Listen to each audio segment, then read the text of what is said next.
آسان درس قرآن نحمده ونصلي ونسلم على رسوله الكريم اما بعد فاعوذ بالله من الشيطان الرجيم بسم الله الرحمن الرحيم القارعة ما القارعة دل دہلا دینے والی، کیا وہ دل دہلا دینے والی؟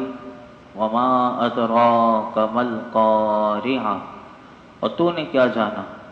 کیا ہے دہلانے والی؟ سورۃ القاریعہ یہ مکہ مکرمہ میں نازل ہوئی، اس میں 1 رکوع 11 آیتیں ہیں۔ قارعہ، قاف الف زبر قا، را زیر عین ہا، قارعہ کا معنی ہے دل دہلا دینے والی، اور اس سورت کی پہلی آیت میں یہ لفظ موجود ہے، اس مناسبت سے اسے سورہ قاریعہ کہتے ہیں۔ قاریعہ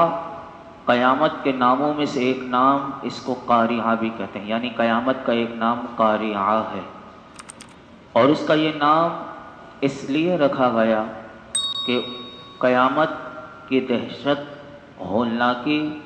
اور اس کی سختی سے تمام انسانوں کے دل جو ہیں وہ دہل جائیں گے، ڈر جائیں گے۔ اور بعض مفسرین فرماتے ہیں کہ حضرت اسرافیل علیہ السلام کی آواز کی وجہ سے قیامت کو قاریعہ کہتے ہیں، کیونکہ جب وہ سور پھونکیں گے تو ان کی پھونک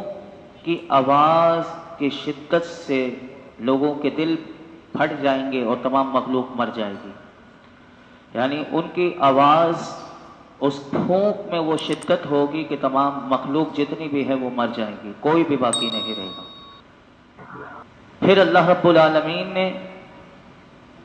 فرمایا کہ وما ادراک ما القاریعہ، اور تجھے کیا معلوم کہ وہ دل دہلا دینے والی کیا ہے؟ علامہ احمد صابی رحمۃ اللہ تعالی علیہ فرماتے ہیں کہ اس آیت کا معنی یہ ہے کہ اللہ تعالیٰ نے ارشاد فرمایا، اے پیارے حبیب صلی اللہ علیہ وسلم، آپ قیامت کی ہولناکی، شدت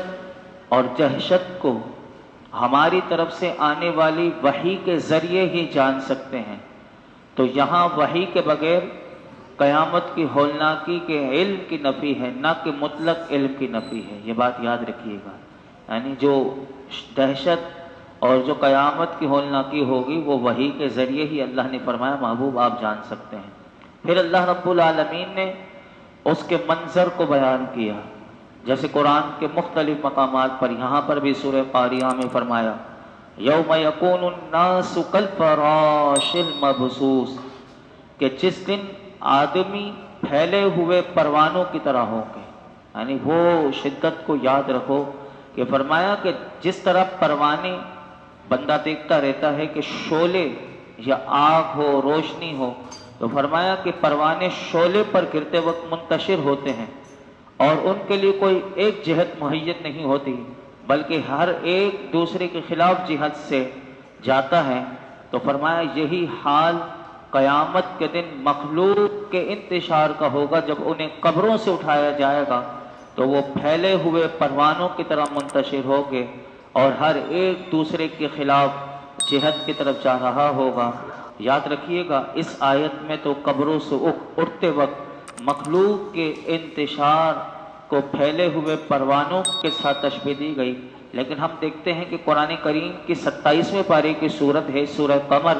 تو وہاں اللہ رب العالمین نے اس دن انسان کو ٹڈیوں سے، یعنی جیسے ٹڈیاں ہوتی ہیں پھیلی ہوئی، اس سے وہ تشبیہ دی، جیسے قرآن کریم کی سورہ قمر میں اللہ نے فرمایا اسی قیامت کے منظر کو، فرمایا یوم یدعو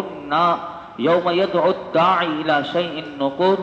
جس دن پکارنے والا ایک سخت انجان بات کی طرف بلائے گا، خش عن ابصارهم یخرجون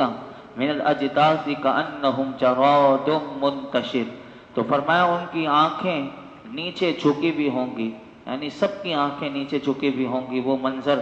یعنی کتنا ہولناک ہوگا۔ فرمایا کانہم جراد منتشر، تو فرمایا کہ قبروں سے یوں نکلیں گے کہ گویا کہ وہ پھیلی ہوئی ٹڈیاں ہیں، تو یہاں پر مخلوق کی کثرت کی وجہ سے انہیں پھیلی ہوئی ٹڈیوں سے تشبیہ دی گئی، اور قرآن کی اس سورہ قاریہ کی آیت میں اللہ رب العالمین نے پھیلے ہوئے پروانوں سے تشبیہ دی۔ آگے ارشاد فرمایا وَتَكُونُ الْجِبَالُ كَالْعِهْنِ الْمَنْفُوشِ، اور پہاڑ رنگ برنگی ڈھنکی ہوئی اون کی طرح ہو جائیں گے۔ یعنی اللہ فرماتا ہے وہ جو دل دہلا دینے والی قیامت ہے، اس کی ہولناکی اور اس کی شدت اور اس کی دہشت سے یہ بلند و بالا اور مضبوط ترین جو پہاڑ ہیں، لیکن اس دن ان کا بھی حال یہ ہوگا کہ وہ ریزہ ریزہ چور چور ہو کر، فرمایا وہ ہوا میں اس طرح اڑ رہے ہوں گے کہ جس طرح ایک رنگ برنگی اون ہوتی ہے، اس کے جو ریزے اگر کسی نے دیکھے ہو تو فرمایا کہ جب وہ بن رہی ہوتی ہے تو رنگ برنگی اون کے ریزے دھنتے وقت ہوا میں اڑتے ہیں، تو فرمایا کہ اس وقت یہ پہاڑ بھی اسی طرح ان کا یہ حال ہوگا۔ تو فرمایا کہ اب سوچ لے کہ اس وقت کمزور انسان کا پھر کیا حال ہوگا، یعنی مضبوط پہاڑوں کا یہ حال ہوگا تو ایک جو اتنا کمزور انسان ہے پھر اس کا کیا حال ہوگا، یعنی بندہ اس کی دہشت کو سوچے تو پھر اس کے رونگٹے کھڑے ہو جائیں۔ پھر اللہ رب العالمین نے اس دن قیامت کے دن کون کامیاب ہے کون ناکام ہے اس کا ذکر کرتے ہوئے اس سورت کا اختتام ہوتا ہے۔ فرمایا فَأَمَّا مَنْ ثَقُلَتْ مَوَازِينُ، تو بہرحال جس کی ترازو بھاری ہوں گی، فَهُوَ فِي عِيشَةٍ رَاضِيَةٍ، تو وہ پسندیدہ زندگی میں ہوگا۔ وَأَمَّا مَنْ خَفَّتْ مَوَازِينُ، اور بہرحال جس کے ترازو ہلکے پڑیں گے، فَأُمُّهُ هَاوِيَةٌ، تو اس کا ٹھکانہ ہاویہ ہوگا۔ وَمَا أَدْرَاكَ مَا هِيَ،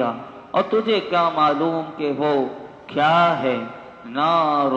حَامِيَةٌ، پھر خود ہی بتا دیا ایک شعلے مارتی آگ ہے۔ یہاں پر قیامت کا حال ذکر کرنے کے بعد ان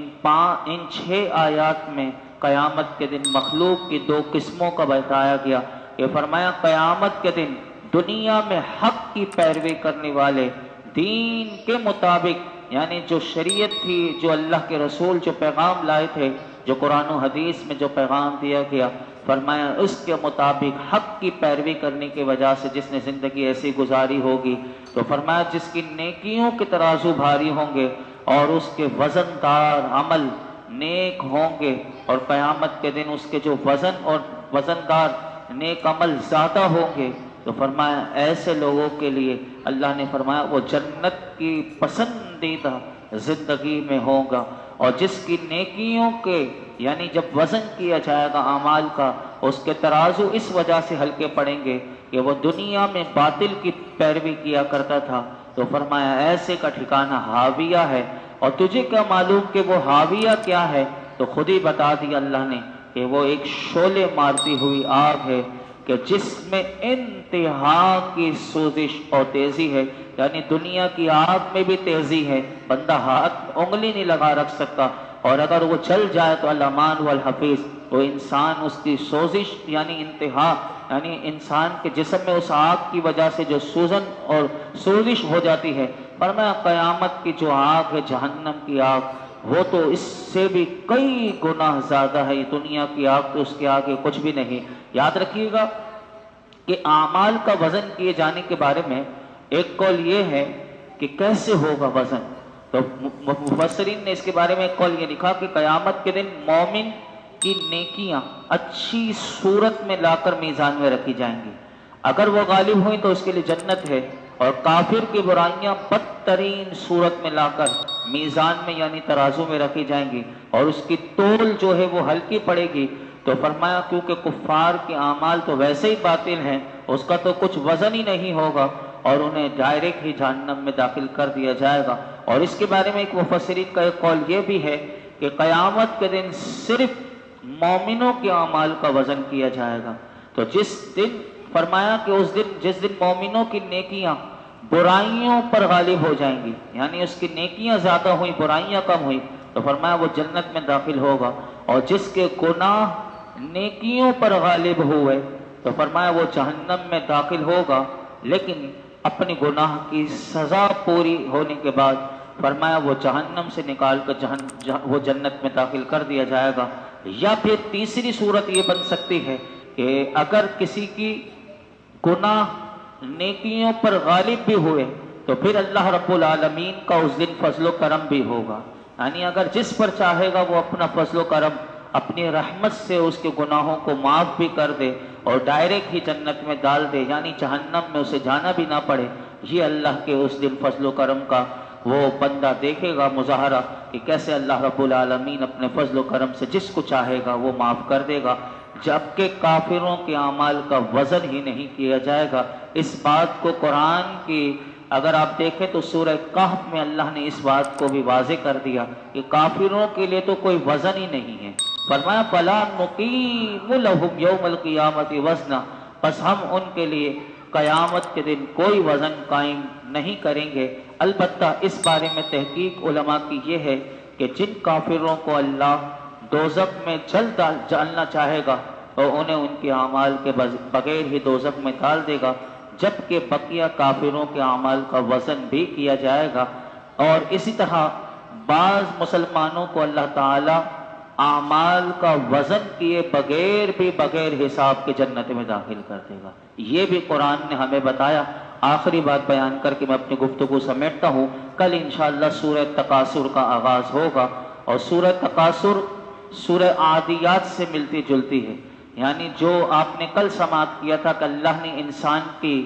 حقیقت بتائی تھی کہ وَإِنَّهُ لِحُبِّ الْخَيْرِ لَشَدِيدٌ، کہ انسان جو ہے بے شک وہ مال کی محبت میں ضرور بڑا شدید ہے۔ اب اس کو سورہ تکاثر میں اتنا کھول کر بیان کیا ہے کہ کل انشاءاللہ آپ کے سامنے مال اور اولاد کی حقیقت کیا ہے میرے آقا کی زبان میں آپ کے سامنے رکھیں گے کہ میرے آقا نے اس کو کتنا کھول کر سمجھا دیا۔ کل انشاءاللہ سماعت کریں گے۔ آخری بات، جو قیامت کے دن میزان قائم کیا جانا اور عمل کا وزن ہونا حق ہے، اس کے بارے میں اللہ تعالیٰ خود ارشاد فرماتا ہے کہ لوگوں یہ نہ بھولنا کہ وزن نہیں ہوگا، یعنی دنیا میں جو کہ اگر کوئی بندہ یہ سمجھے کہ دیکھی جائے گی قیامت کے دن ہوگا نہیں ہوگا، لیکن اللہ نے فرمایا وَالْوَزْنُ يَوْمَئِذٍ الْحَقُّ، اس دن وزن کرنا ضرور برحق ہے۔ یعنی آج دنیا میں کوئی کسی کے ساتھ برا کر سکتا ہے، آج کوئی کسی کا حق لے سکتا ہے، لیکن قیامت کے دن سب کو ملے گا حق اور سب کا وزن ہوگا۔ فرمایا فَمَنْ ثَقُلَتْ مَوَازِينُهُ فَأُولَئِكَ هُمُ الْمُفْلِحُونَ، تو جن کے پلڑے بھاری ہوں گے اللہ فرماتا ہے تو وہی لوگ فلاح پانے والے، کامیاب ہونے والے ہوں گے۔ وَمَنْ خَفَّتْ مَوَازِينُهُ، اللہ فرماتا ہے جن کے پلڑے ہلکے ہوں گے، فرمایا فَأُولَئِكَ الَّذِينَ خَسِرُوا أَنفُسَهُمْ بِمَا كَانُوا بِآيَاتِنَا يَظْلِمُونَ، اور تو فرمایا وہی لوگ ہیں، یہ وہی لوگ ہیں کہ جنہوں نے اپنی جانوں کو خسارے میں ڈالا اس وجہ سے کہ وہ ہماری آیتوں پر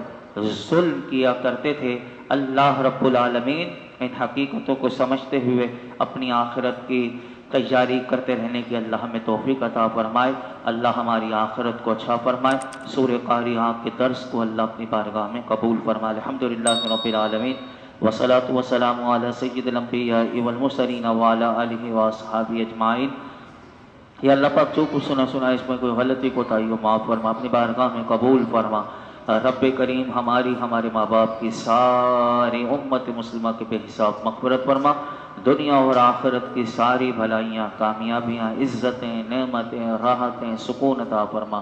جنت الفردوس عطا فرما، جہنم سے پناہ عطا فرما۔ یا اللہ دنیا اور آخرت کی ذلت و رسوائیوں سے بچا، دونوں جہانوں میں کامیابیاں عطا فرما، دونوں جہانوں کی بھلائیاں عطا فرما۔ یا رب العالمین تو ہم سے ہمیشہ کے لیے راضی ہو جا۔ حضور کی امت میں میرے مولا جو پریشان ہیں ان کی پریشانیاں دور فرما۔ یا رب العالمین جن صاحب نے یہ مغفرت کے لیے، پریشانی کے لیے پرچی بھیجی، اللہ اس میں جو کچھ لکھا ہوا ہے رب کریم ان کی پریشانیاں، بیماریاں، دکھ تکلیف دور فرما۔ ہم سب پر، ہمارے گھر والوں پر، حضور کی امت پر کرم فرما۔ وصلی اللہ تعالی علی خیر خلق محمد وعلی آلہ وصحبہ اجمعین۔